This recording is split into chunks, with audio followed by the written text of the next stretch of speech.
بگم بفرمایید. اینا این میمونن دیگه اینا. بله. اینا یهود بودن، خب آدم بودن.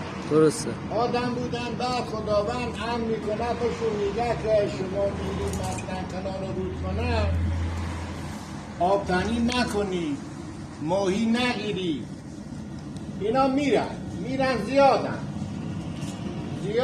یه عده ازشون میگن بابا خودش چرا ماهی نگیریم، چرا آب تنی نکنیم. اینا میرن تو آب تنی میکنن، اما خود یهود هستن. خداوند امر میکنه که بوزینگان هم مطروح شوید. اینا میشن همون میمون و همدر اینا میرن دیگه. درست. دست در قرآن آمده. درست.